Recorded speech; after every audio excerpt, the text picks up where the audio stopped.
nga guys, dito nga ay nakabili kami ng welding machine.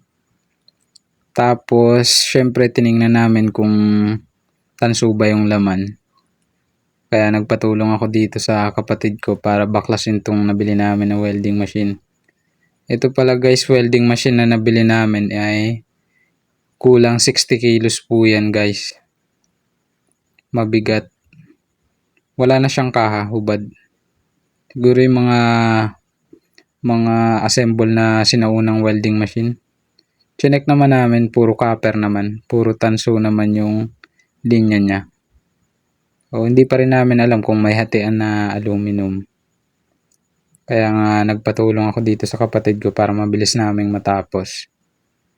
Tapos yan, natanggal na namin yung bakal na yan.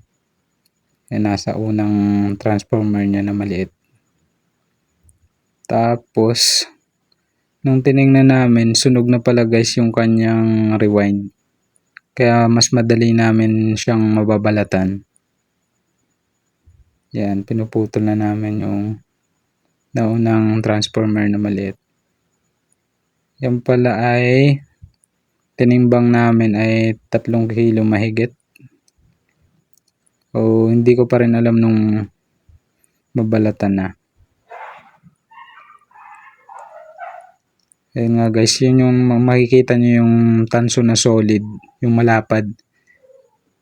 Ito kasing unang maliit na nasa taas, puro bilog lang siya. Yan, ganyan siya. Oh. Kung mapapansin nyo po yan, maitim na yung kanyang rewind. Dahil nasunog na po. Yan. Oh. Hinihila na lang namin.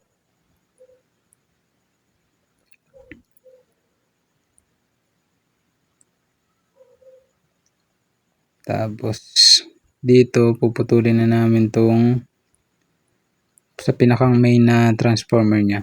Puputulin na namin yung linya. Yan. Ako naman ay magbabalat dito nung mga copper nating makukuha. Yung kapatid ko naman ang magtatanggal nito sa bakal. Siya ang magtatanggal nung mga tanso dito. Tapos ako naman yung magbabalat.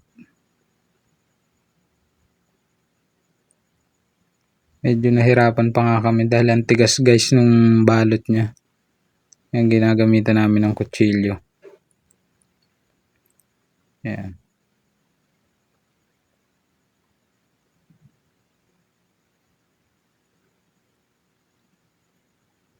Yan nga guys, grinder na namin dahil sa gabal yung mga nakaano sa kanya, nakapalibot sa kanya ng mga flat bar.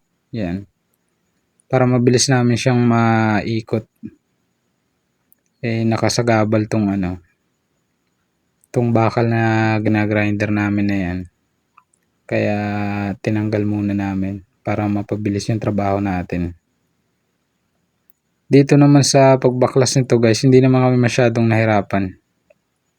Tuwang-tuwa pa nga kami kasi purong tanso. Madalang na kasi yung purong tanso na ganitong welding machine guys.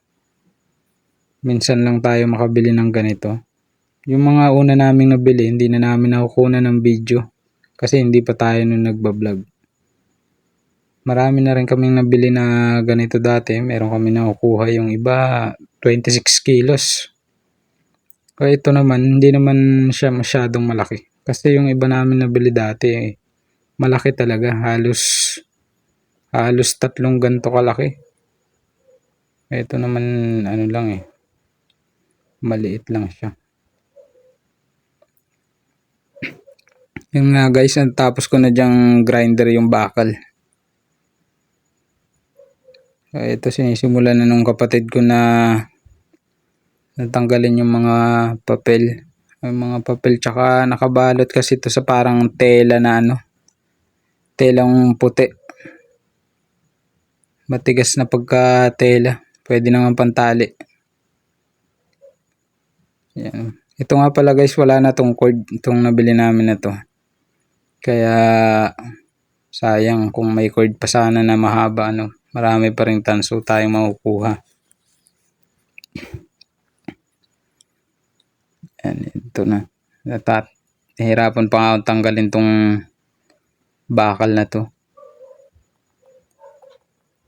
Yung unang ikot niya, puro bilog lang. Bilog na solid.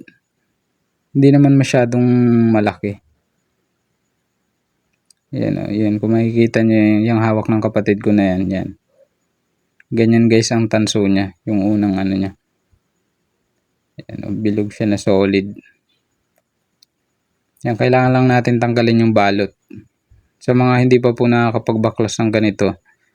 Yan guys, para may idea po kayo. Panoorin nyo lang po itong video natin. Yan. Pinuputol lang niya pagka masyado ng mahaba. Yan, ikot-ikot lang niya. Yan. Yan. Tapos ginagamitan niya ng cutter.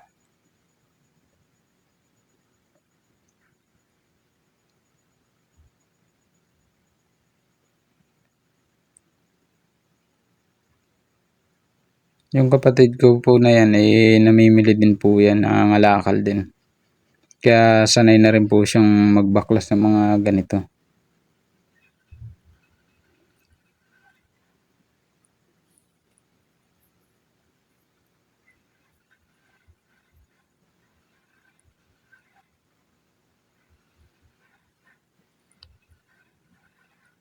Yan nga guys, tinanggal ko yung nakalagay sa kanya na stranded wire.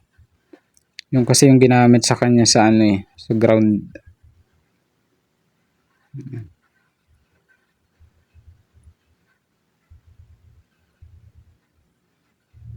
Tapos doon ako sa ako naman na nagabalat nung mga tanso naming nakukuha.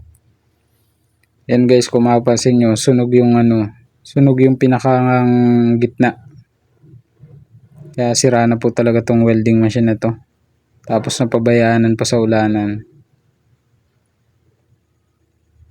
Kaya hindi na siya mapakinabangan. Sobrang lakas pati nito sa kuryente. Kaya yung iba pong may ganito, hindi na nila ginagamit dahil malakas nga po sa kuryente. Ayan, binubuhat-buhat ko na. Purong tanso naman guys. Tiningnan naman namin yung yung gitna. Puro tanso naman siya. Ang kagandahan po niyan ay yung pinakang pahuli po niyang rewind. Mga solid na palapad siya. Yun yung pinakamabigat na part ng nakuha namin dito na tanso. Ayan nga. Na-try ko yata itong timbangin. Oo nga pala guys, meron ding stranded na tansong dilaw. Kasi yung stranded ko po na nakuha dyan, tansong dilaw siya, hindi siya pula. Kaya sa tansong dilaw po nakuha ang presyo.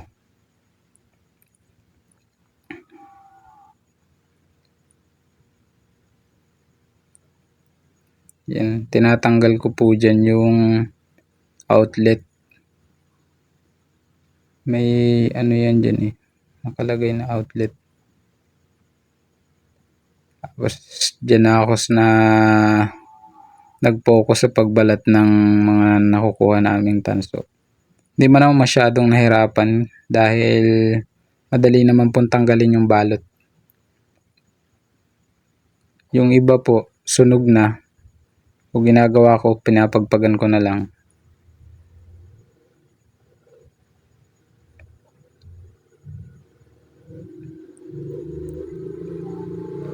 Yan po makikita nyo, sobra nasunog kanyang rewind. Tapos makikita nyo dyan yung mga lapad na copper. Yan, dyan nagsimula yung lapad niya na rewind. Yan talaga mabigat dito guys. Kaya po pag nakabili kayo ng welding machine, tapos makikita nyo tong malapad na tanso, sure po yan, ang bigat. Sinimula na nga po ng kapatid ko dyan na tanggalin yung rewind na malalaki na yan. Saka tuwang-tuwa po kami kasi purong tanso nga po ito. Sulit ang ating pagod. Kikita po tayo ng maganda dito.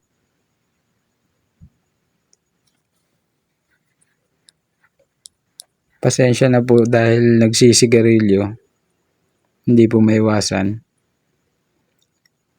Yan nga po ang pinapamputol ko ay yung bolt cutter. Yan. Binubuhat pa nga ng kapatid ko kasi nga ang bigat.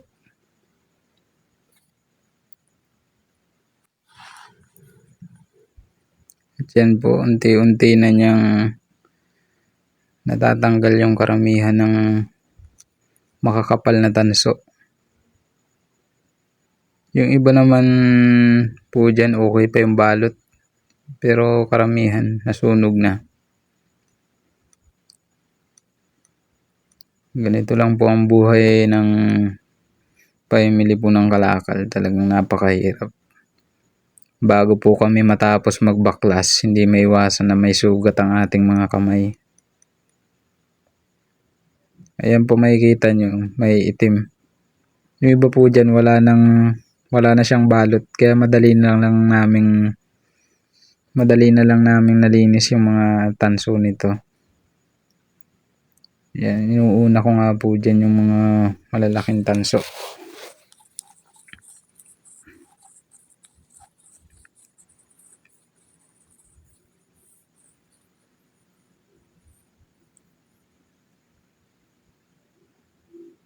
Ayun na po, mapapansin nyo yung ating mga nalinisan na. Nandun po yung nakapatong doon sa may sako.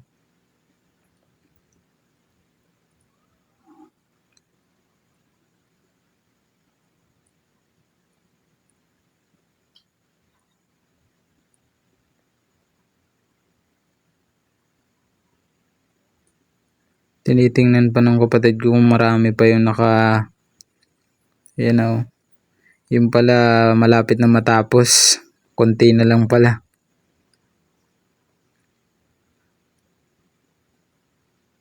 Mas madali baklasin po yung ganyan na nasunog na.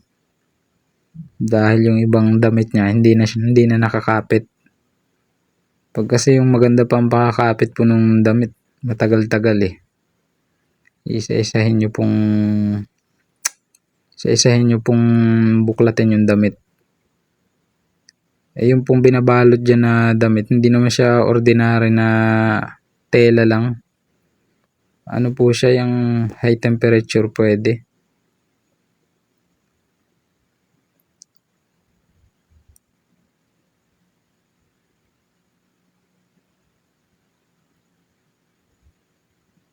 Yan nga po, malapit na namin matapos yung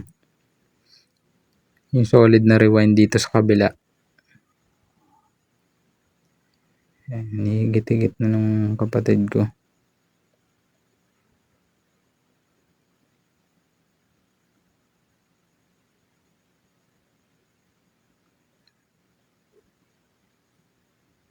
Dito po nagsimula na siya dun sa kabila.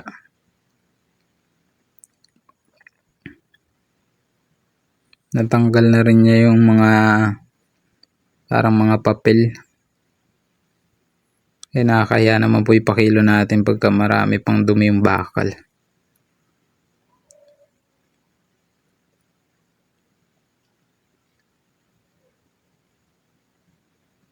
Yan po, makikita nyo, natanggal na niya yung balot.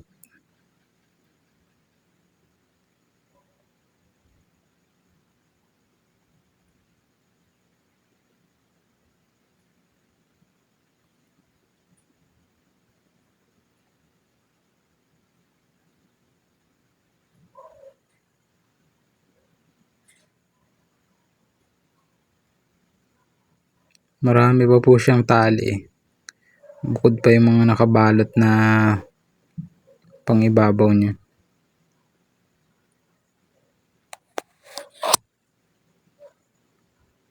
Busy naman ako dyan pagtanggal ng tela doon sa mga tanso. Ayan po, makikita nyo, sunog. Sunog na sunog ang rewind.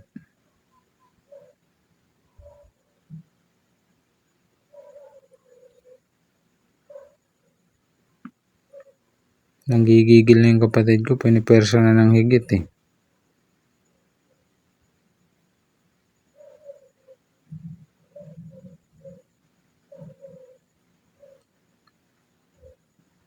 Sa mga viewers po natin, wag po sana nating skip yung ads. Pinakang konting tulong lang po para sa ating pagbablog.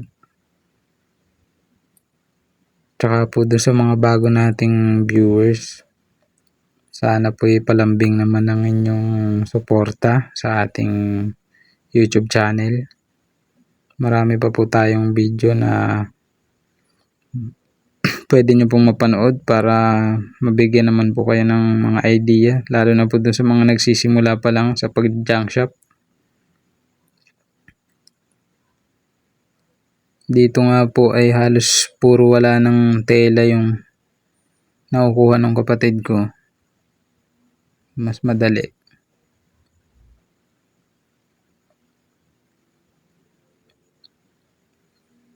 Ngayon lang po tayo nakapag-upload ng pagbabaklas ng welding machine dahil madalang naman po tayo makabili ng ganito.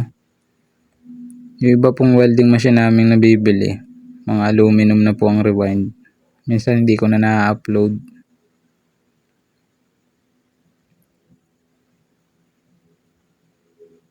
Napakadami nga pong kalat. Pagbaklas ng welding machine. Yan na po yung aking nakukuhang tanso. Mapansin nyo po madami na rin. Makakabili na tayo ng bigas at ulam. Doon naman nilalagay nung kapatid ko kasi sabi ko nga sa kanya ibukod niya yung sa kabila kasi gusto kong timbangin itong makukuha namin doon sa kabilang rewind kung ilan yung makukuha namin.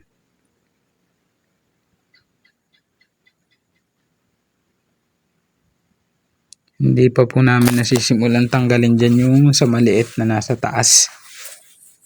Yan po yung papahuli namin dyang tanggalan ng balat yung tanso. Ang bilis po niya, nandito na agad siya sa solid na lapad.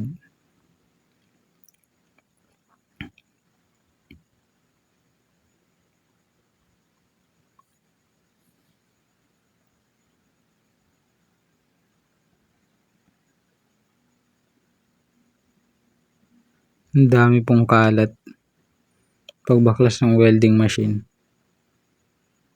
Ang dami po nitong balot tsaka yung mga parang matitigas na papel.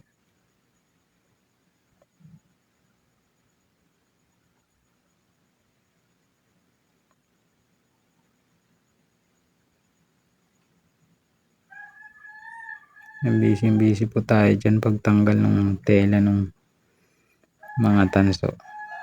Maganda ang ngiti kasi may tubo na tayo doble.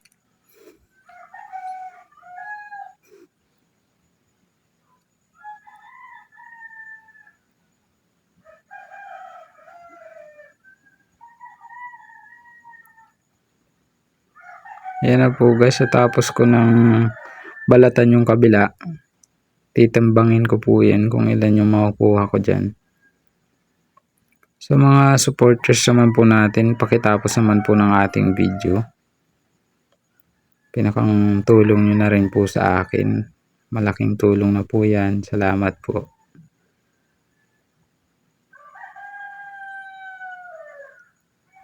Yan po yung ating kiluhan, napakaganda. May basag pa po yan, pero tama naman. Ayun nga po, nakakuha tayo ng 5 kilos mahigit. So, in-estimate na namin, mahigit 10 kilo yung sa dalawa magkabila. Yung pa pong nasa taas na maliit. Okay na guys. Kung pumatak na, ayan yun, tinitimbang ng kapatid ko. Yung nasa ibabaw na maliit. Kung meron na tayong 10 kilong malinis, malaking pera na po. Lalo na ngayon mataas na ang bilihan ng tanso.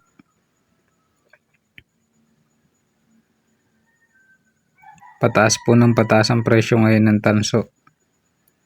Kaya swerte po tayo kapag nakakabili tayo ng mga ganito. Minsan lang naman tayo makakuha ng mga ganito. Madalang na po kasi ang meron kasi yung iba matagal nang na-junk. Nung bata pa po ako, malimit kami makabili nito ng tatay ko. Halos lahat po ng mga nabibili namin nung na ganito, puro tanso po talaga. Wala pa po nung alloy na mga welding machine, kahit po electric pa nun, halos puro tanso talaga. Tsaka marami po ang laman na tanso. Kumpara po sa mga electric pan ngayon na may mga copper nga ngayong electric pan, yung laman naman po nung unti. Dati po ang dami ng laman. Tsaka po kalimitan ngayon sa mga electric pan na aluminum na. Sa mga welding machine naman, mga inverter na. Wala naman na po halos laman ng inverter na welding machine. Mga board na lang. Dito nga po sinimulan na ng kapatid ko yung maliit.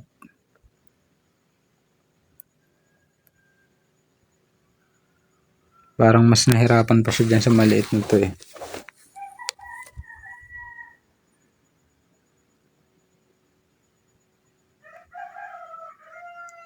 Yan na nga po, hinihigit na niya. Medyo nahirapan po siya dyan. Dahil matigas eh, matindi po ang pagkadikit. Ginamitan niya ng bolt cutter.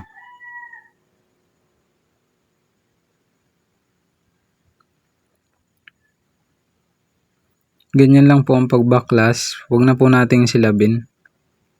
Kasi pag po sinilab natin yan, hindi din naman po halos tablan yung, wala din po halos epekto doon sa kanyang balot.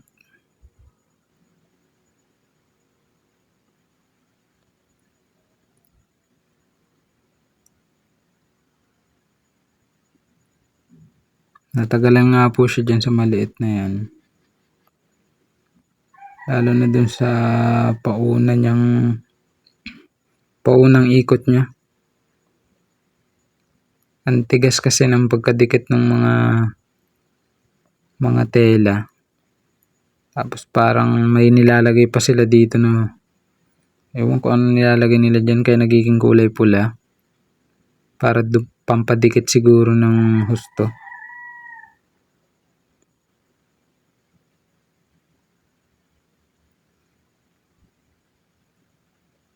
Sa mga bago pa lang po, kapag nakabili kayo, ganyan lang po ang gawin nyo. Lalo na po dun sa may mga lugar na bawal magsilab.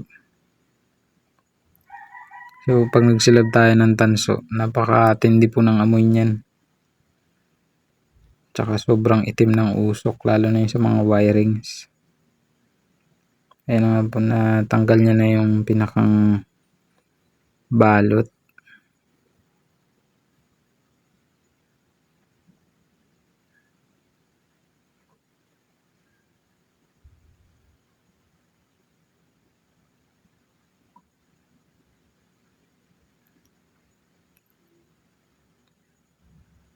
Tinulungan na po niya ako dyang magtanggal ng mga balat ng tanso.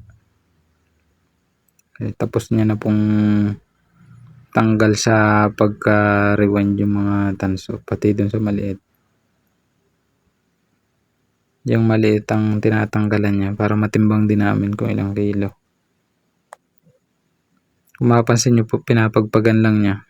Kasi yun po yung mga sunog na ang tela na nakabalot.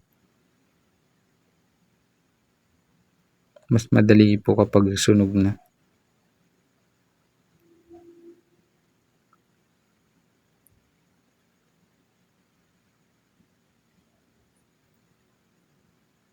Yan po naman yung hawak ko. Yan po yung stranded wire na kasama.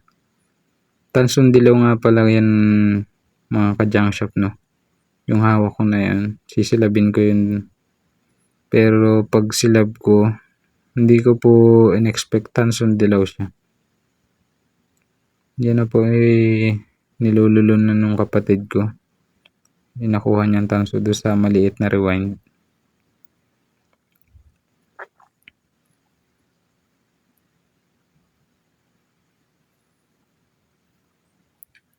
Binubuhat-buhat niya kasi mabigat din. Yan na po yung ating nalinis. Madami din.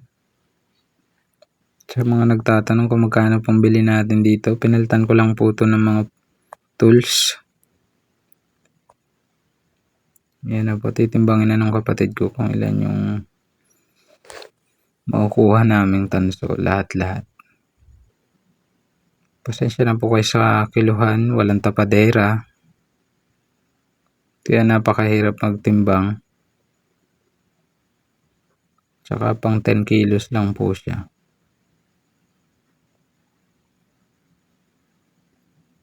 Yan na po, kinakamada niya sa kiluhan. Pero parang hindi kakasya. Kaya tinulungan ko na siya dyan. Dahil excited nga po kaming malaman kung ilang kilo tong nakuha naming tanso. Sa mga viewers ko po dyan, kung may natutunan naman po kayo kahit konti, palambing naman po sa ating YouTube channel. Huwag po natin skip ang ads. Maraming salamat po. At saka pakiclick na rin po ng subscribe button natin. Marami po tayong ibang i-upload about sa pag-junk shop. Inulit nga po namin ng patas. Dahil hindi nga po umubra. Ito na pala, bali hinati po namin sa 2 timbang.